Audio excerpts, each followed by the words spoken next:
sejahtera bagi kita semua. Apa kabar anak-anak? Ibu berharap kalian selalu diberi kesehatan dan tetap semangat dalam belajar. Nah, sebelum kita memulai pembelajaran pada pagi hari ini, marilah kita berdoa sesuai dengan keyakinan dan agama masing-masing. Berdoa mulai. Sebelumnya, tolong persiapkan buku dan alat tulis kalian untuk mencatat beberapa informasi penting dari materi yang akan Ibu sampaikan. Ada yang masih ingat tentang materi sebelumnya? Nah, benar.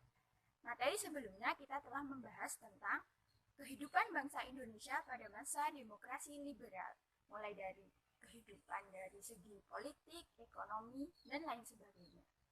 Nah, melanjutkan dari materi yang sebelumnya, hari ini kita akan membahas tentang kehidupan bangsa Indonesia pada masa demokrasi terpimpin 1959 sampai 1965. Pembahasan kali ini akan berpusat pada kehidupan bangsa Indonesia di bidang politik pada masa demokrasi terpimpin.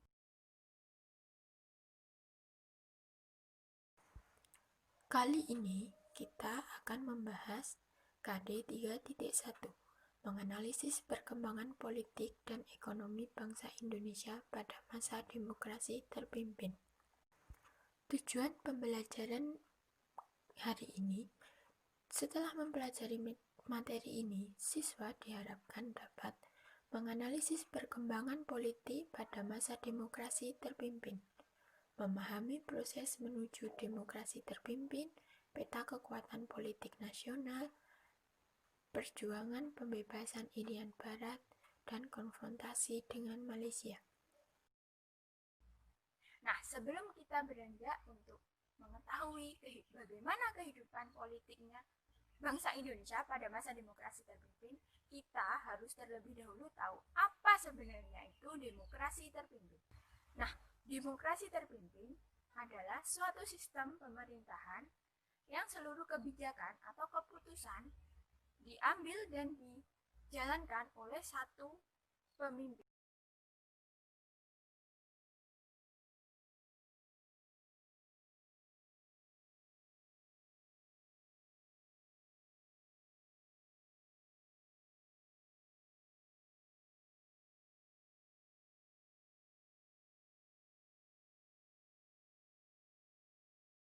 Latar belakang demokrasi terpimpin. Jadi, bagaimana bisa Indonesia menerapkan sistem pemerintahan demokrasi terpimpin? Apakah yang melatar belakanginya? Ada yang tahu?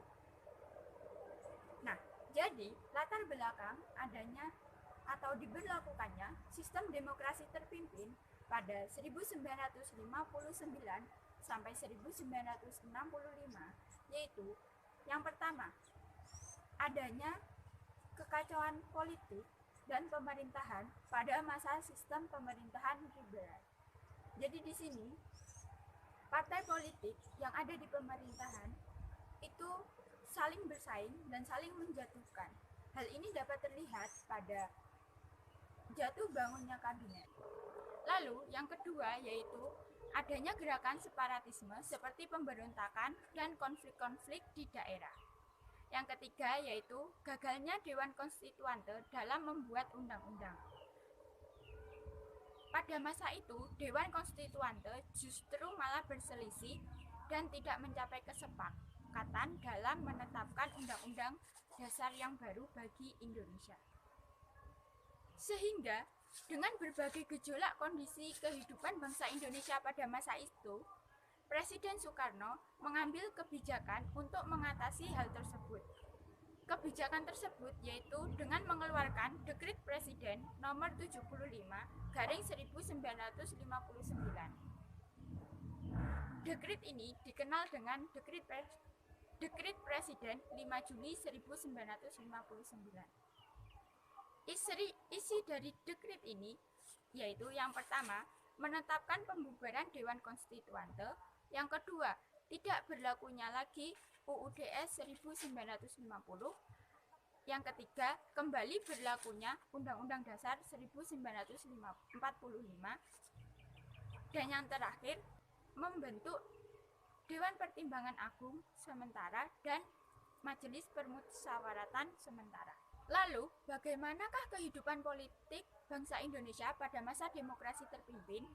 Apakah ada yang berbeda dengan kehidupan politik bangsa Indonesia pada masa demokrasi liberal? Nah, simak penjelasan berikut ini. Kebijakan politik masa demokrasi terpimpin antara lain, pada tanggal 10 Juli 1959, Presiden membentuk Kabinet Kerja dengan Presiden Soekarno sebagai Perdana Menterinya. 22 Juli 1959, Presiden membentuk DPAS berdasarkan PP nomor 3. Dewan Pertimbangan Agung sementara ini diketuai oleh Presiden Soekarno. Lalu pada tanggal 31 Desember 1959, Presiden membentuk MPRS berdasarkan PP nomor 2/1959. Tugas dari MPRS ini adalah mendukung setiap program-program kebijakan Presiden. Lalu mengeluarkan PP nomor 7 tahun 1959 yang berkaitan dengan pembatasan peran partai politik. 5 Maret 1960 membentuk DPR gotong royong setelah Presiden membubarkan DPR hasil pemilu. Membentuk lembaga baru dengan nama Front Nasional berdasarkan PP nomor 13 tahun 1959. Front Nasional ini merupakan suatu organisasi massa yang memperjuangkan cita-cita proklamasi dan cita-cita yang terkandung dalam Undang-Undang Dasar 1945. Membentuk MPPN atau Musyawarah Pembantu Pimpinan Revolusi berdasarkan TAP Presiden nomor 4 1959, yaitu merupakan badan pembantu pemimpin besar revolusi dalam mengambil kebijakan khusus dan darurat untuk menyelesaikan revolusi. Melakukan regrouping kabinet berdasarkan ketetapan Presiden nomor 94 tahun 1962. Regrouping kabinet dimaksudkan yaitu pengintegrasian lembaga tinggi dan tertinggi negara dengan eksekutif, di mana DPR GR, DPAS, MPRS, Mahkamah Agung, dan ABRI berada di bawah satu tangan kekuasaan, yaitu Presiden Soekarno. Peta kekuatan politik nasional. Presiden Soekarno menjadi pusat dari kekuatan politik nasional pada masa demokrasi terpimpin. Nah, di sini terdapat dua pendukung dominan dari Presiden Soekarno, yaitu Partai Komunis Indonesia dan TNI AD. Di sini, Partai Komunis Indonesia menerapkan strategi menempel pada Presiden Soekarno dan membuat citra sebagai pendukung setia Soekarno.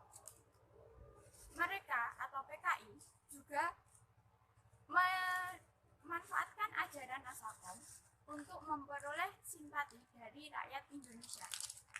Hasil dari strategi yang mereka jalankan yaitu mereka berhasil lolos dari daftar partai yang akan dibubarkan karena pernah melakukan pemberontakan. Yang kedua yaitu TNI Angkatan Darat. Kekuatan TNI Angkatan Darat pada masa demokrasi terpimpin memiliki peranan yang penting. Hal ini karena tidak hanya sebagai angkatan bersenjata bagi Indonesia, tetapi TNI Angkatan Darat juga menjalankan fungsi eksekutif di mana mereka menduduki berbagai jabatan yang ada di pemerintahan. Selanjutnya yaitu pembebasan Irian Barat. Permasalahan Irian Barat sesuai dengan hasil KMB, maka status Irian Barat akan ditindaklanjuti atau dibicarakan pada kemudian hari dengan cara diplomasi bilateral antara Indonesia dan juga Belanda. Namun, pada akhirnya hal itu tidak dapat kata sepakat. Belanda tetap ingin mempertahankan Irian Barat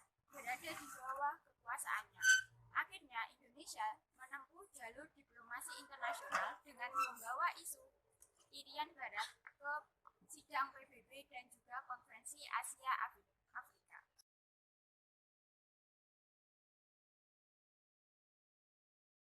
Namun, keseluruhan cara-cara tersebut tidak membuahkan hasil yang baik bagi Indonesia.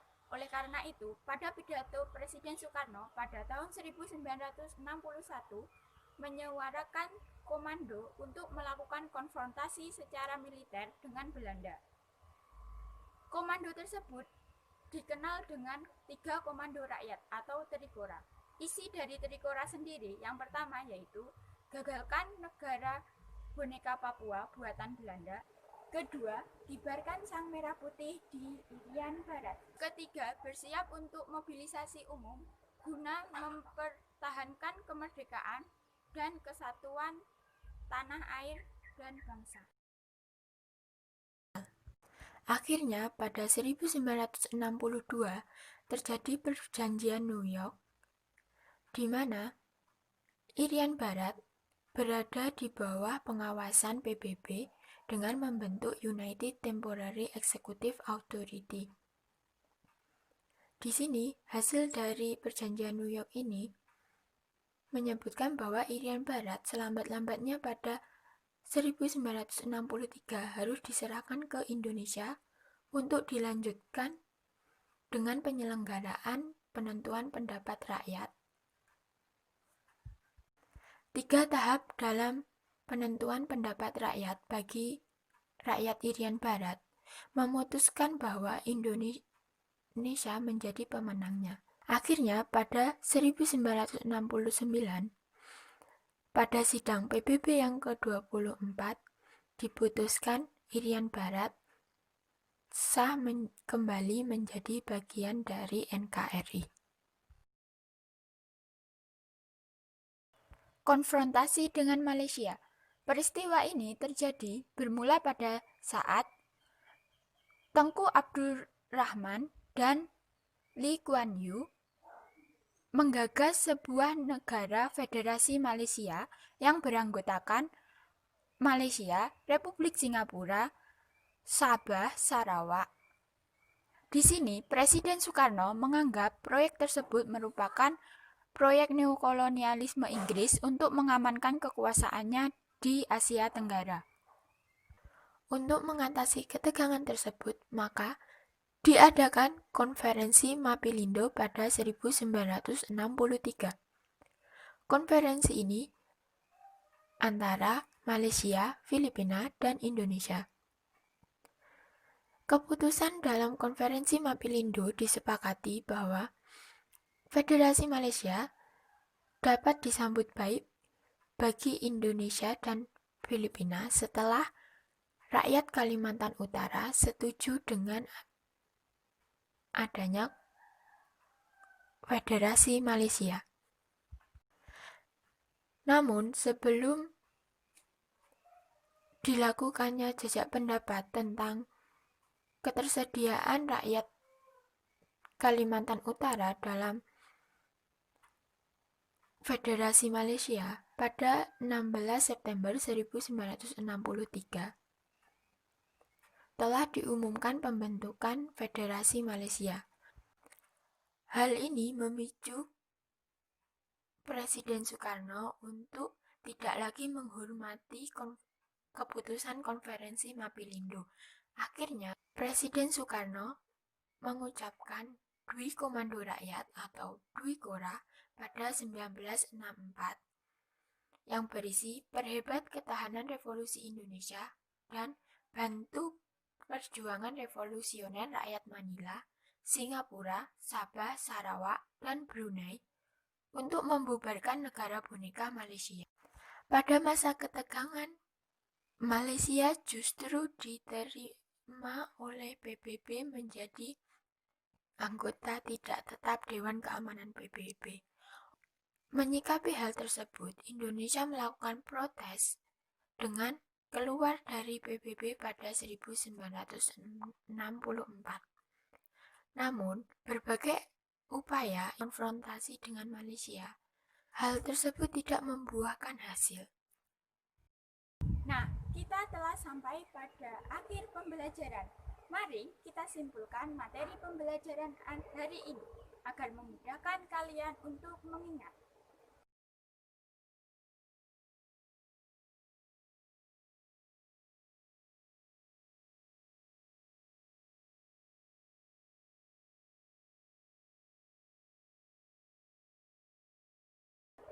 Untuk tugas hari ini, Ibu minta kalian membandingkan kehidupan politik pada masa pemerintahan atau sistem pemerintahan demokrasi liberal dengan sistem pemerintahan demokrasi terpimpin. Sedangkan materi selanjutnya, kita akan membahas tentang kehidupan ekonomi bangsa Indonesia pada masa demokrasi terpimpin. Ibu harap kalian dapat membaca buku teks terlebih dahulu agar siap untuk belajar. Sekian dari Ibu, tetap semangat, jaga kesehatan. Wassalamualaikum warahmatullahi wabarakatuh.